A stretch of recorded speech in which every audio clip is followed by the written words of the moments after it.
După opinia dumneavoastră, de ce anume credeți că are nevoie cineva pentru a realiza ceea ce ați reușit dumneavoastră? De aptitudini speciale sau doar de perseverență? În primul rând, e nevoie de o dorință arzătoare. Ceva care să nu-ți dea pace, să te facă să sari din pat ca un arc, să mergi să-ți îndeplinești dorința. Apoi, foarte important este entuziasmul, pentru că entuziasmul este un lucru care îi face pe ceilalți să te urmeze. Este molipsitor. Cu entuziasm reușești să-i energizezi pe ceilalți, să te urmeze și să-i ajuți să-și descopere și ei, să-și dorească să îndeplinească, să-și găsească un scop nobil. Apropo de entuziasm, acum sunt foarte entuziasmată, am citit o carte de curând, Doctorii morți nu mint, de Dr. Joel, care a primit premiul Nobel în 91. Ei bine, am aflat niște lucruri extraordinare, pentru că el a făcut autopsia pe 17.500 de cadavre și a constatat că toți cei care au murit de moarte naturală au murit din cauza hranei insuficiente, adică pentru că le lipseau substanțele nutritive. După ele, noi suntem programați să trăim 120-140 de ani. Dar pentru acest lucru avem nevoie de 90 de suplimente nutritive. Le-aș enumerat? Care sunt Da, acelea? deci avem nevoie de 60 de minerale, 15 vitamine, 12 aminoacizi și 3 acizi grași. Ei, partea frumoasă este că noi îi avem pe toți în cale vita. Deci vă dați seama ce norocoși suntem? Da. Deci să trăim 120 de ani, 140 de ani și să fim plini de prosperitate. Ce poate să fie mai frumos? Așa e. Cine v-a oferit sau încă vă mai oferă cel mai mult ajutor în activitatea dumneavoastră? Ajutorul, în primul rând, trebuie să te ajuți singur, tu singur.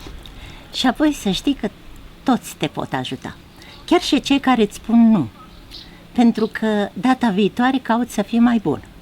De exemplu, pe mine m-a ajutat o profesoară de română care eu tot îi spuneam, da, deci trebuie să facem așa, trebuie să facem lista, trebuie să ne fixăm un scop, și tot și la un moment dat am văzut profesoara, doamna profesoară se încruntă și atunci mi-am dat seama unde greșeam, o supărat De atunci s-a terminat, niciodată nu mai folosesc cuvântul deci. Deci de la fiecare învățăm. Așa e. Și devenim mai buni. La fel mă ajută extraordinar de mult cărțile. Am o carte care nu mă despart niciodată. Pot să spun că datorită ei am atins acest succes, cel mai vestit vânzător. Mă ajută seminarele, întâlnirile, totul te ajută. Așa e. Numai să vrei să fii ajutat și să ai acea dorință care să te ajute și ea să te ajute să realizezi ce-ți dorești. Ați avut o traiectorie ascendentă, uniformă sau au existat și salturi, puște sau căderi?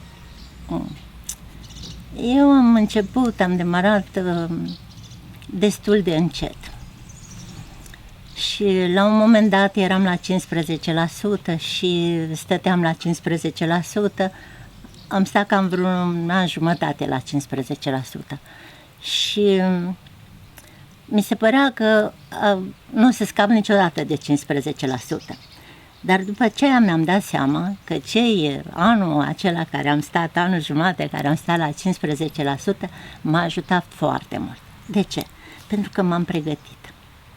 Pentru că atunci mi-am format echipele. Cei mai buni oameni ai mei, am legat relații cu ei atunci când am fost în perioada aceea. Efectiv, mi-am pus bazele afacerii, am consolidat-o.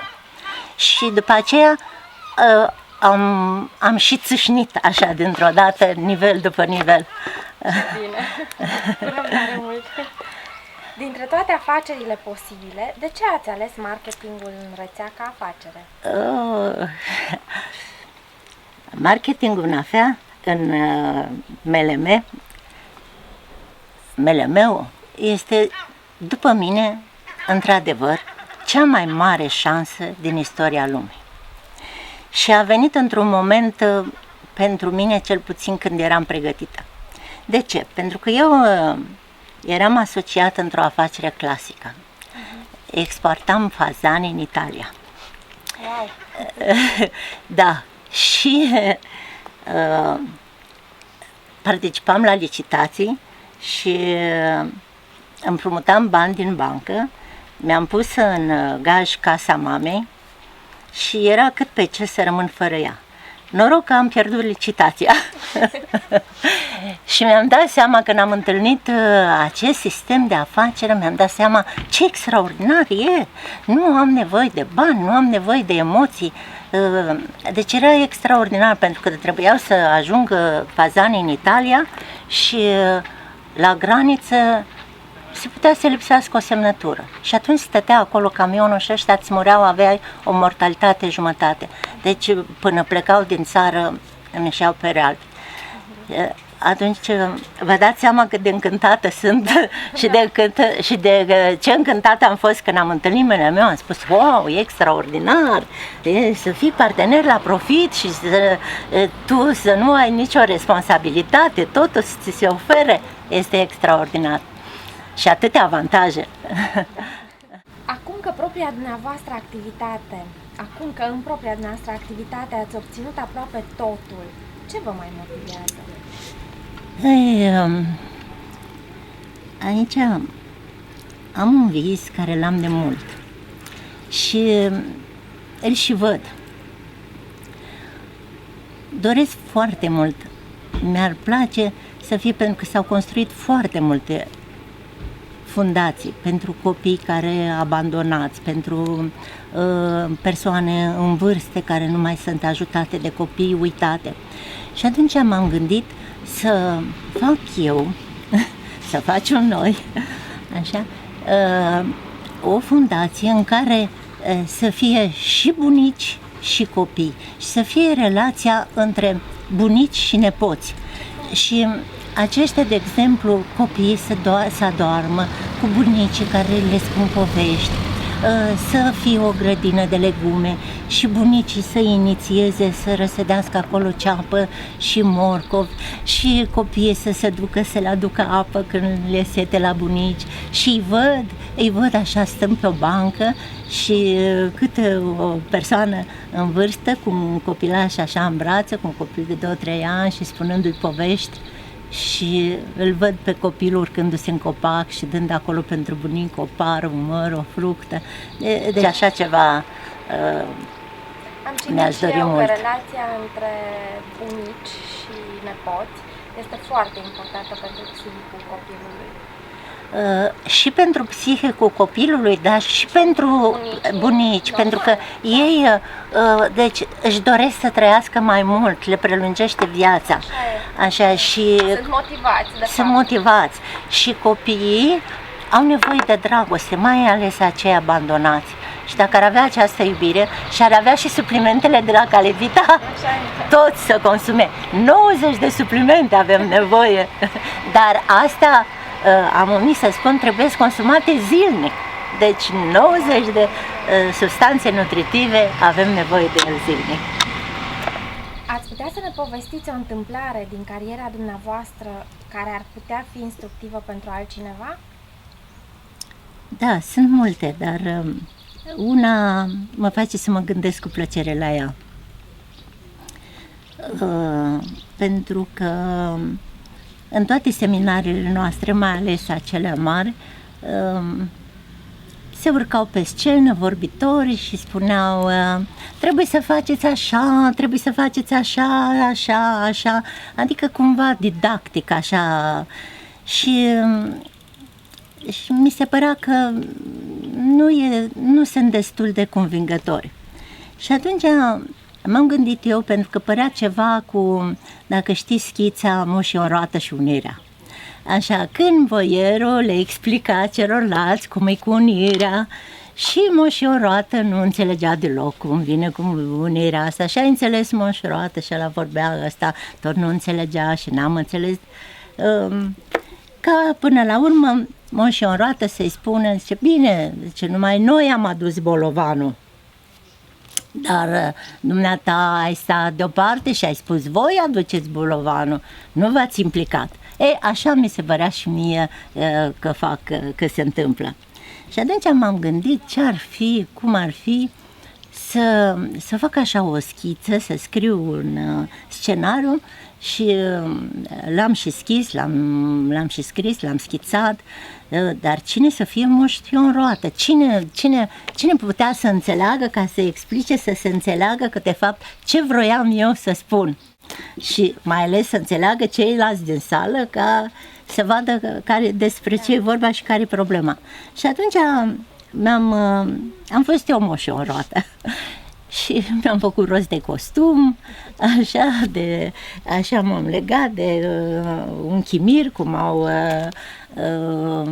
țăranii, mi-am pus și o pălărie, mustațe, mi-am făcut tot și a fost o scenetă foarte drăguță care am prezentat-o la un seminar la Constanța și Moșii în roată, care nu înțelegea cum îi se explica planul de marketing și la un moment dat zice, da, cum vezi dumneata să facem noi? Păi uite cum să facem, hai să mergem împreună. Și am luat, ai o soră, ai cunoștințe și am mers așa. Deci am avut o satisfacție și sper că ceilalți au înțeles cam despre ce e vorba.